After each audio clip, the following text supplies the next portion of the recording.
कई लोग कहते हैं गुरुजी क्या दूध चढ़ाना जरूरी है शंकर पर? कई लोग कहते हैं गुरुजी क्या दही चढ़ाना जरूरी है शंकर पर? शहद चढ़ाना जरूरी है? घृत चढ़ाना जरूरी है? शक्कर चढ़ाना जरूरी है? शिव महापुराण की कथा कहती है 5 चीजें शंकर भगवान पर चढ़ती है। दूध अर्थात घर में लक्ष्मी की वृद्धि करता है, इसलिए चढ़ाया जाता है। दही शंकर भगवान पर इसलिए चढ़ाते हैं क्योंकि यह परिवार को जोड़ता है। जिसके परिवार में क्लेश ज्यादा होता है, जिसके परिवार में आपस में तकरार ज्यादा होता है, उसको दही जोड़ता है। शहद घर में चिड़चिड़ प्रवृत्ति को समाप्त करता है। घी रोग को समाप्त करता है। शक्कर मिष्ठान घर में यदि लक्ष्मी आकर जा रही हो तो मिष्ठान समर्पित किया जाता है। इसलिए पंचामृत स्नान का भाव शिव महापुराण कहते हैं। पंचामृत स्नान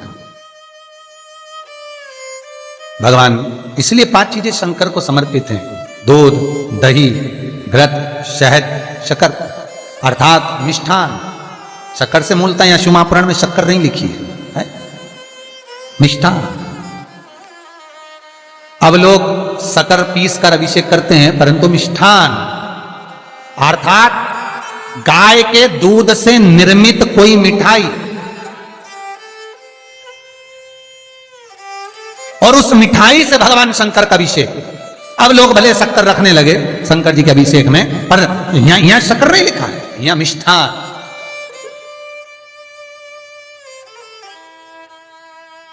हमारे यहां साहित्य भाषा में कहते थे उसको खांड अर्थात मीठा। शिव महापुराण की कथा कहती है दर्पण इतना बड़ा ले लो। बंदर वाला अगर दर्पण वाली नहीं तो इतना बड़ा दर्पण लो, हनुमान जी के मंदिर में जाकर, क्योंकि हनुमान शंकर का ही अवतार है। हनुमान जी के मंदिर में जाकर हनुमान जी के उल्टे पांव का थोड़ा सा सिंदूर, चरण का थोड़ा सा सिंदूर एक कागज में लेकर आ जाइए।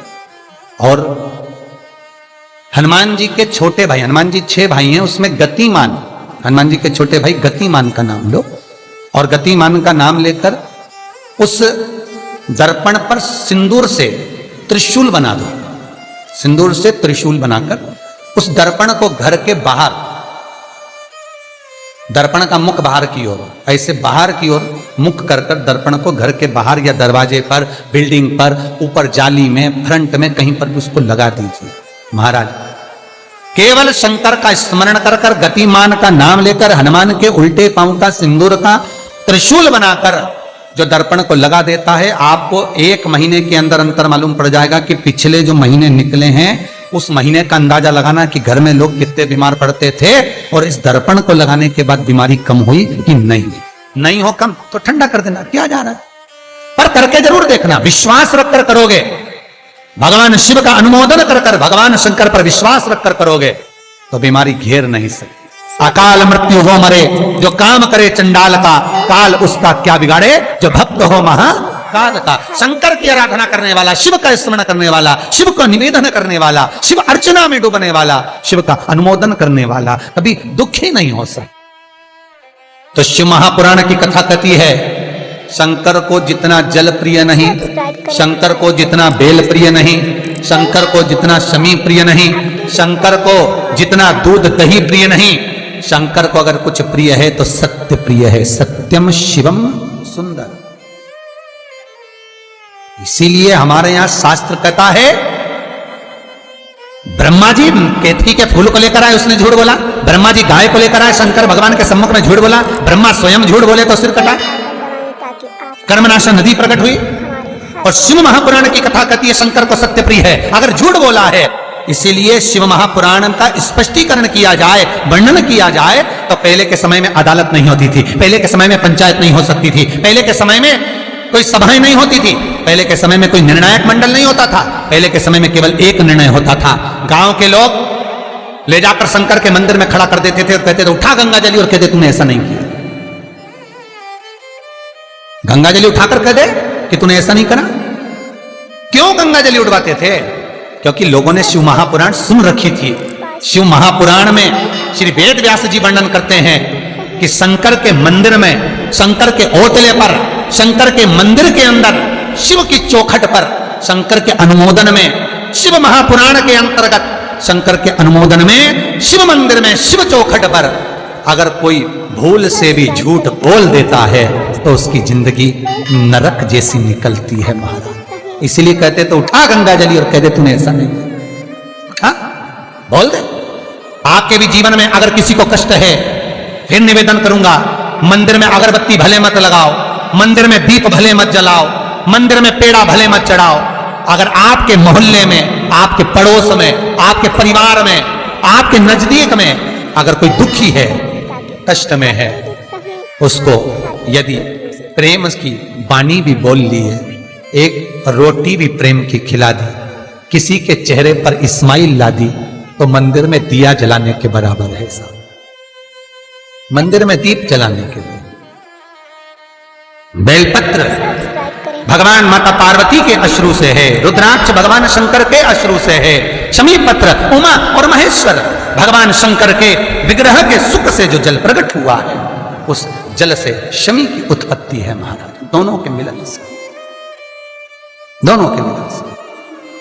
जैसे एक मुखी से लेकर 14 मुखी तक रुद्राक्ष होते हैं, आप पहले भी कथा में कहा, एक मुखी से लेकर 14 मुखी तक रुद्राक्ष होते हैं। सभी रुद्राक्ष का अपना अपना एक मंत्र होता है, अपनी अपनी एक साधना होती है जिसके अनुसार रुद्राक्ष काम करता है। एक मुखी रुद्राक्ष लक्ष्मी की वृद्धि के लिए होता है।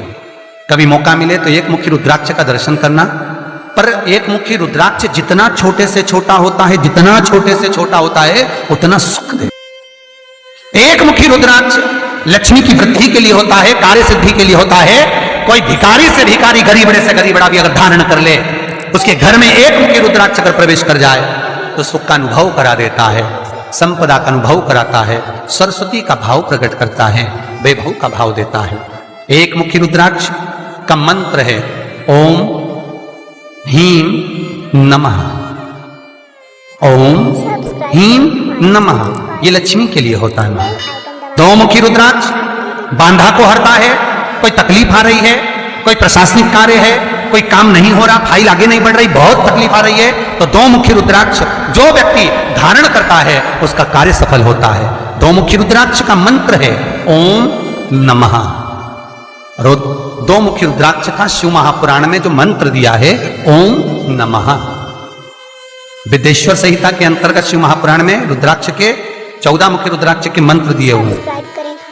आप शिव महापुराण नहीं पढ़ सकते तो मंत्र लिख लें। दो मुखी रुद्राक्ष का मंत्र है ओम नमः।